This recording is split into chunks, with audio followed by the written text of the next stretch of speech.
as Trump is being castigated for his border policies, two members of his cabinet are urging Congress to address this humanitarian crisis. But will they receive any support from the Democrats? HHS Secretary Alex Azar joins me exclusively. He'll react to the breaking news tonight out of Congress.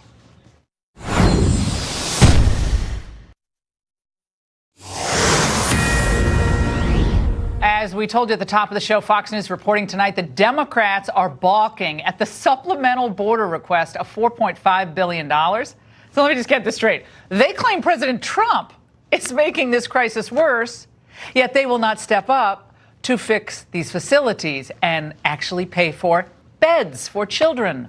Joining me now exclusively on this and huge breaking news today on pricing transparency for prescription drugs, HHS Secretary Alex Azar. All right, Secretary Azar, thanks for being here tonight. Your response to tonight's news before we get to this amazing event at the White House. Laura, it's just incredibly troubling. You know, we have a humanitarian crisis at our border. We have got families and kids flooding across our border in unprecedented numbers. I'm full. You know, at HHS, as you know, we get unaccompanied alien children. You know, 12-year-old girl comes across the border by herself. What do you do with her? Well, Congress says give her to HHS, and we take care of her in these shelters. Well, we're full, and we're running out of money. We need this money to take care of these kids. So 72 hours, you're supposed to transfer kids to HHS facilities, but there's no facilities. I can't put a kid in a bed that doesn't exist, and I can't make a bed that Congress doesn't fund. Jake Tapper had Julian Castro on over the weekend. Check it out.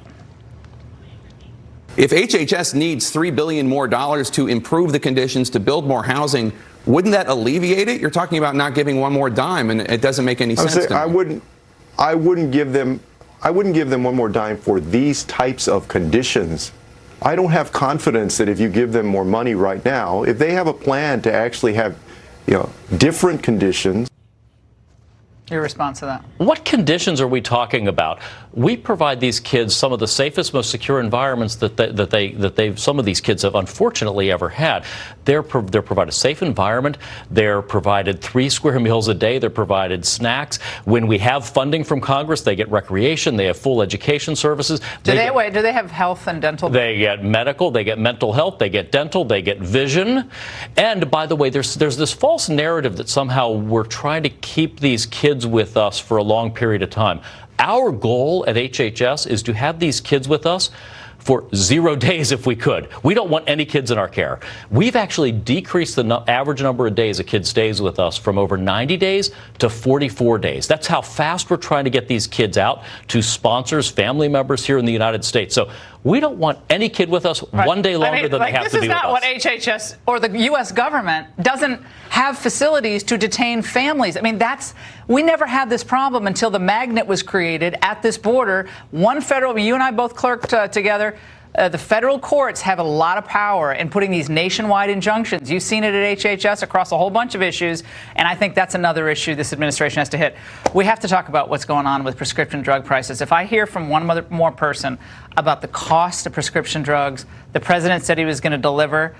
Today, I'm looking at Twitter. The president could be delivering on this? I'm going to be skeptical. What's happened? So what the president did today is he signed an executive order that does what Democrats and Republicans for decades have said we should do, which is have transparency of pricing and quality in our healthcare system. Meaning if you go to get an MRI on your neck, you should know before you go how much it will cost, and you ought to know where else you could get it cheaper, and you ought to know the quality of the service where it's being delivered. And that would drive the price down. Obviously, like with LASIK surgery, we had prices come down over the years. What is one part of healthcare that actually functions? LASIK surgery. Every year quality goes up and price goes down. It's the only part of our economy where we don't have pricing. Why hasn't this been done before? Because nobody has ever had the courage that President Trump has to take on the special interest.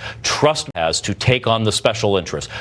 me, Laura, they're going to come out with their teeth and claws and go after us for this. I'm worried there are people, this is my view, but maybe I'm all wrong, inside the administration who are such purists, like libertarian purists. They're like, you can't do this. But this is the president's agenda, is it not? He's a conservative realist, and he's a bit of a populist on this issue.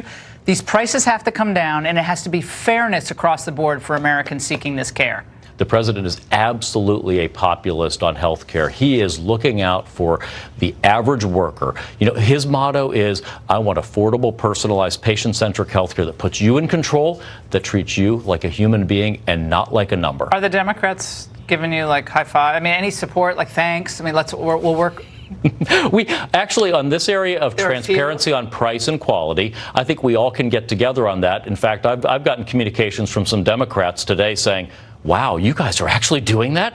We can't believe you have the courage to take on these special interests. Okay, U.S. Chamber of Commerce. I've been warning about them for years. I'm not sure they're good people there, but this is an ad they ran against you, Alex. Let's watch.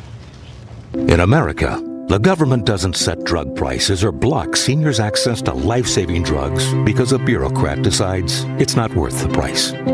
But that's exactly what happens in many foreign countries. Now the Department of Health and Human Services wants to impose the same failed foreign price controls on Medicare. It's like a movie trailer, Secretary Azar, and you're the villain. I like the ones that show your face and that make you look really scary, and you're not really that scary. So. Well, Laura, you know what socialism is? Yeah. Socialism is asking America's seniors to pay list price for their drugs to prop up the socialist systems in Europe. That's what's going on, and President Trump and I are going to break it. They got a lot of cheap drugs over there in Europe, and our people are like funding all that stuff or subsidizing it. It all has to be a little bit more, level that playing. A little more level. All right, great to see you, Secretary Azar. Thanks so much. And up next.